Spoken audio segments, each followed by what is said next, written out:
салом бинандагони арҷманд, шуморо дар 15 дақиқаи баъди бо таҳаввулоти имрӯзи Тоҷикистон ва ҷаҳон ошно мекунем. имрӯз душанбе 21 июл аст ва ин барномаро хабарнигорони радиои озодӣ аз Тоҷикистон ва Прага омода карданд. Нахуст бо мавзӯъҳои асосии нашр шинос шавед. муфаттишони таиландӣ сабаби марги марди тоҷики 36-соларо таҳқиқ мекунанд. ӯ дар осоишгоҳи Пхукет аз боми меҳмонсарое ба замин афтода ҷон додааст. раҳбари як ниҳоди ҳукуматии Тоҷикистон мегӯяд мансабдори давлатӣ набояд ҳангоми ифои вазифа ба ҳаҷ равад.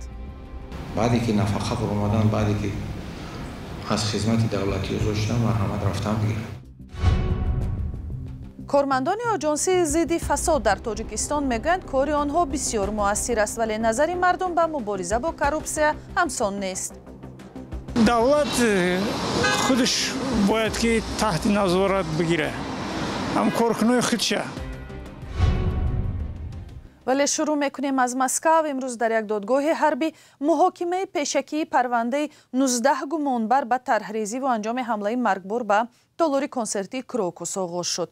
дафтари матбуоти додгоҳи дуюми ҳарбӣ дар ғарби Москав гуфт муҳокима паси дарҳои баста сурат мегирад ва барои таъмини амнияти маҳалли додгоҳ тадбирҳои бесобиқаи амниятӣ андешида мешаванд. дар ҳамлаи террористӣ ба толори консертии Крокус дар канори Москав рӯзи 22 марти соли гузашта 149 нафар кушта шуда ва беш аз 600 кас маҷрӯҳ гардид. дар умум мақомоти Русия 16 нафарро ба анҷоми ин ҳамла муттаҳам мекунанд ва аксари онҳо шаҳрванди Тоҷикистон ҳастанд. гурӯҳи ба ном Давлати Исломӣ дар он замон масъулияти ин ҳамларо ба ӯҳда гирифт, аммо мақомоти Русия гуфтанд муҳоҷирони тоҷик ҳамлаи террористиро гӯё бо амри хадамоти махсуси Украина анҷом доданд. иддаое ки ин кишвар ҳамеша рад кардааст. шеваи боздошту латукуби бераҳмонаи 4 муҳоҷири тоҷик баъди ҳамла сабаби хашми мардум шуд ва ин шубҳаву гумонро барангехт ки шаҳрвандони Тоҷикистон зери шиканҷа гуноҳи нокардаро ба гардан гирифтанд. маъмурони амниятии Русия вақти боздошт гӯши якеро бурида, дигариро ба нерӯи барқ пайваст карданд. сеюмиро ба ҳадде зада буданд ки ӯро дар аробаи маъюбӣ беҳушу беёд ба додгоҳ оварданд. гумонбари дигар дар гардан почаи селофан дошт ки ходимони ҳифзи қонуни Русия ба ҳангоми шиканҷа барои нафасгир кардани шахс аз он истифода мекунад. полиси Таиланд таҳқиқи марги асроромези сокини 36-солаи Тоҷикистон Ҳушанг Боқиевро оғоз намуданд. ӯ ҳамагӣ чанд соат пеш аз фоҷиа ҳамроҳ бо як гурӯҳи дӯстону блогерони маъруфи тоҷик аз Тошканд ба осоишгоҳи Пхукети Таиланд ворид шуда дар як меҳмонсарои пурҳашамат ҷой гирифта буд. тибқи иттилои радиои озодӣ Боқиев шаҳрвандии Русияро ҳам дошта дар душанбе иқомати доимӣ доштааст. тафсилоти бештар дар гузориши ҳамкорамон Тоҳири Сафар. шоми 19 июл як сокини 36-сола аз шаҳри Душанбе аз боми меҳмонсарое дар минтақаи Пхукет дар Таиланд ба замин афтода ҷон додааст. телевизиони Амарин ва нашри Thai Newsroom бо такя ба мақомоти интизомӣ навиштанд Ҳушанг Боқиев саёҳи 36-сола ва шаҳрванди Русия худро аз боми меҳмонсарои Найҳарн ба замин андохта дар ҷои ҳодиса ҳалок шудааст. дар шабакаҳои иҷтимоӣ навори ин ҳодиса нашр шуд ки дар он дӯстони ин ҷавон ба забони тоҷикӣ аз ӯ хоҳиш мекунанд аз бом фарояд, вале ӯ ба ҳарфи дӯстонаш гӯш надода худро ба замин меандозад. ҷасадро барои колбачикофӣ ба шифохонаи Вачира дар Пхукет интиқол доданд. рӯзҳои ахир як ида блогерҳои шинохтаи тоҷик бо нашри наворҳо аз Тошканд мегуфтанд ки дар роҳ ба сӯи Таиланд ҳастанд. баъди марги Боқиев сару садо зиёд шуд ки чаро блогерҳо дар ин бора ҳарф намезананд. дар ҷавоб ба ин ҳама Парвиз Ниёзов маъруф бо номи Парвиз Америка, блогери тоҷики муқими Амрико, дар як шарҳи кӯтоҳе тасдиқ кардааст ки рӯзи шанбе чанд соат пас аз вуруди онҳо ба Пхукет ҳодисаи нохуш рӯй дод. ба қавли Парвиз Америка тафтиши ҳодиса ҷараён доштааст ва ҳайати тоҷиконро ҳамчун шоҳиди ҳодиса бозпурсӣ карданд. имрӯз наздикони фавтида ба Таиланд расиданд ва полис бояд бар асоси муоинаи табибон сабаби марги Боқиевро эълон кунад. ба қавли манбаъҳои қобили эътимод Ҳушанг Боқиев ки корманди яке аз ширкатҳои мобилии Тоҷикистон буд, дӯсти наздики тоҷик домод як блогери дигари тоҷик аст ва ҳамроҳи ӯ дар наворҳои зиёде дида мешавад. ما این قضیه رو پیگیری داریم و در برنامه‌های آینده حتما شما رو در جریان میگذاریم. ضمناً در این آخرها انجمن بلاگران تاجیک از بعضی هم پیشگانشان شکایت کردند که وقتی نشر مطالب در شبکه‌های اجتماعی به استفاده کلمه و افاده‌های قبیح راه می‌دهند و یا صحبت‌های غیر اخلاقی پیش میبرند. همکارم برات یوسفی و امیر سویف میگوید در نشست مطبوعاتی وزارت فرهنگ که امروز برپا شد مقامات گفتند این موضوع را مد نظر دارند. ما یک پیشنهاد داشتیم، فکر میکنیم اینجا نماینده انجمن بلاگران تاجیکستان در یک مراجعت ویدیویی از کمبودی‌ها و فعالیت‌های غیر اخلاقی و غیر قانونی برخی بلاگران نگرانی جدی کرده است.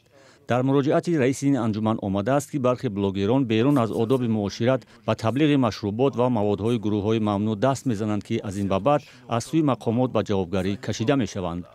در مراجعتنامه از 11 موردهای قانونشکنی و دخالت و تحقیر به شخصیت نامبر شده است.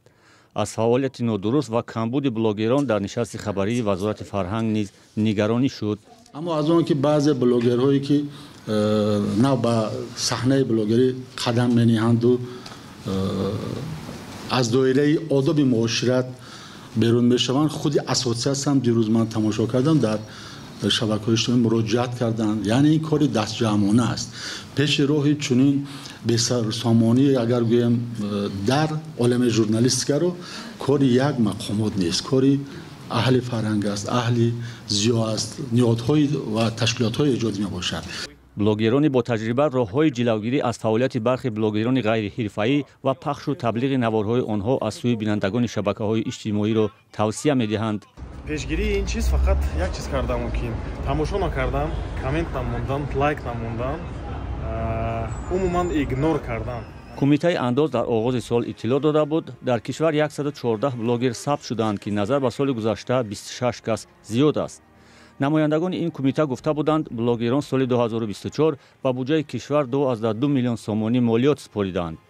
ثبت نام بلاگرها در تاجیکستان سال 2020 سر شد. مقامات به این بخش زمان توجه کردند که صف بلاگران برای گرفتن درآمد افزود. سلام، اگر خط و خبر می‌خواهید ما داریم. نوید بامدادی، سرخط خبرها، اخبار تاجیکستان و جهان، گزارش‌ها و تحلیل‌ها. چی می‌گذرد و چرا؟ دانستن فهمیدن است. زمینه یا اپ ما را بگیرید. در یک شرح کم سابقه رهبر آژانسی خدمت دولتی تاجیکستان گفت با کارمندان اداره‌های دولتی و مقامداران زمانی در وظیفه بودنشان مشورت می شود که به حج نروند. مقامات این نهاد که کار خادمان اداره‌های دولتی را تنظیم می کند می گویند زمان اشغال وظیفه مقامداران باید به واسطه به اجرای مسئولیت‌های کاری خود مشغول شوند. چون این طلبات در دیگر کشورها هم وجود دارد ولی برخی آنها آن را خلاف با آزادی‌های فردی شهروندان می‌نامند. همکارم علیشیر ظریفی گزارش می‌دهد. رئیس آژانسی خدمت دولتی تاجیکستان میگوید مقامداران دولتی بهتر است بعد به نفقه برآمدن حج کنند. این نکته روز 21 ایول در نشست خبری صدا داد. خدمتچی دولتی باید وظیفه خودش اجرا کند. من فکر میکنم این فکر شخصی من است. وقتی که در مقامات دولتی کار کردی، در خدمت دولتی کار کردی، باید صادقانه، شفاف، صدقاً به دولت ملت خدمت کنی. بعدی که نفقه برآمدن، بعدی که از خدمت دولتی گذاشتن مرحمت رفتن بگیرن. رئیس آژانسی گفت قانونگذاری برای رفتن خدمتیان دولتی برای ادای مناسک حج محدودیت پیش بینی نکرده است و در این موضوع از خدمتیان دولتی یگان شکایت نگرفتند. این پاسخ در حال صدا می‌دهد که میان برخی کارمندان اداره‌های دولتی چنین نگرانی وجود دارد که با رفتن به حج احتمالی از کار آزاد شدنشان جای دارد و با دلیل مشکل پیش نآمدن در کارشان نمی‌خواهند آشکارا صحبت کنند. در گذشته یکی از چنین نمونه‌ها که بعد بازگشت از حج از کار آزاد می‌شود رسانه‌ای شده بود. حسین خان حکیموف سردار شعبه دین تنظیم عنعنه و جشن و مراسم نویه باباجان غفوروف بعد ادای حج عمره از وظیفه برکنار شده بود و آن زمان رئیس این نویه هنگام یک نشست خبری شرح داد که او برای بی موافقه و خودسرانه به حج عمره رفتن از وظیفه آزاد شده است. من کرده نشده است به آنها سفر، ولی آنها باید سفرشان رو، هر سفر خارجیشان رو باید با رهبریت خودشان هماهنگ سازی کنند، موافقت کنند کارمندان مقامات‌های حفظ حقوق باشد، کارمندان میلیت، پروکراتور، کمیته دولتی امنیت ملی، آنها با اجازتنامه مخصوصی رهبریت وزارتشان سفر خارجی کرده می‌توانند. چند تن از مقامداران یا اعضای حکومت تاجیکستان در جریان سفرهای امامعلی رحمان به عربستان سعودی همراه رئیس جمهور حج عمره را ادا کردند. مقامداران تاجیک از ساکنان دعوت می‌کنند که پول سفر حج از جمله حج تکراری را به کارهای خیر به مثل ساختن پل و مکتب و راه و انشاءات دیگر صرف کنند. چونین انتقادان صدا می‌دهد که با استفاده از نیرو و پول مردم مشکلات اجتماعی را حل کردن می‌خواهند. هر سال بیش از 6000 ساکن تاجیکستان برای ادای حج فرضی می‌روند. پرزیدنت قزاقستان با قرار اداره ضد فساد را برای مؤثر نبودن کارش برهم داد و مسئولیت‌های این نهاد را به کمیته امنیت ملی این کشور واگذار نمود. قاسم جمعت توقیف گفت که نهاد ضد کورپسیا به جای نظارت ترتیبات با کارهای دوم درجه مشغول می شود. در تاجیکستان هم آژانس ضد مبارزه با کورپسیا از سال 2007 عمل می کند و همچنین دادستانی و وزارت کارهای داخلی هم با این گونه جنایت‌ها مبارزه میبرند، ولی مطبوعات و مخالفان مؤثر بودن کار آنها را زیر سوال بردند. ادامه در گزارش برات یوسفی و علیشیر ظریفی.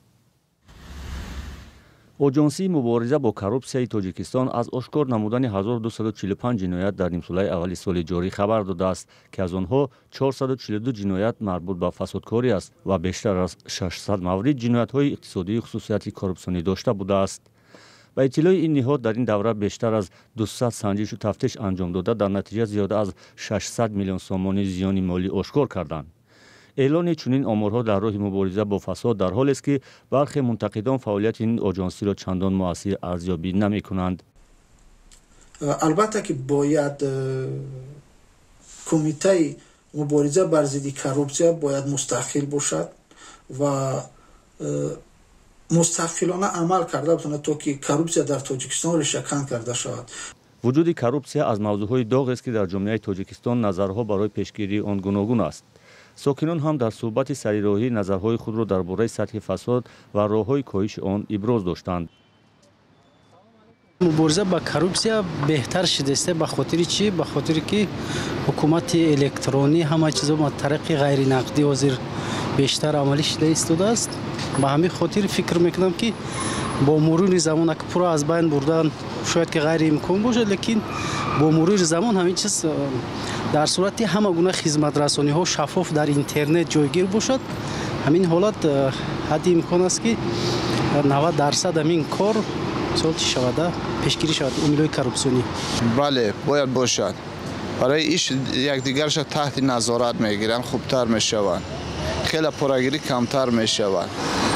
دولت خودش باید که تحت نظارت بگیره. هم کارکنای خودشه. برای که کمبغل باید یکم خیلی کورپسیا کار کردن نمیتونه.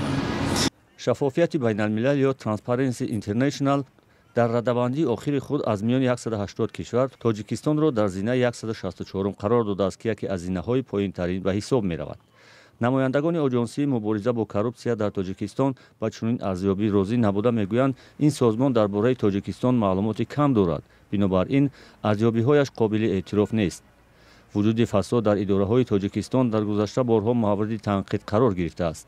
طبق اطلاع رسمی آژانسی کورپسیا در سال 2024 بیشتر از 2000 جنایت کورپسیونی را آشکار نموده است.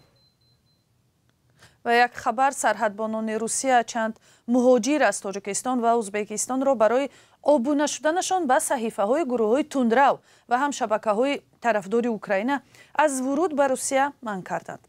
تاس بعد آموزش چند پرونده گزارش داده است که در وقت تفتیش تلفن یک شهروند تاجیکستان معین شد که او به صحیفه یکی از گروه‌های ممنوع در یوتیوب آبونه شده، اینچنین نوارهای تبلیغاتی ضد روسیه را تماشا کرده است. او را برای همین به روسیه راه ندادند. اما در خبر گفته نشده است که شهروندان تاجیکستان به صحیفه کدام گروه آبونه شدند. بینندگان ارجمند، در همین جا این نشر برنامه ما به انجام میرسد، اما خبرهای آخرین را همیشه میتوانید از سامانه رادیوی آزادی دریافت کنید. خدا نگهبان.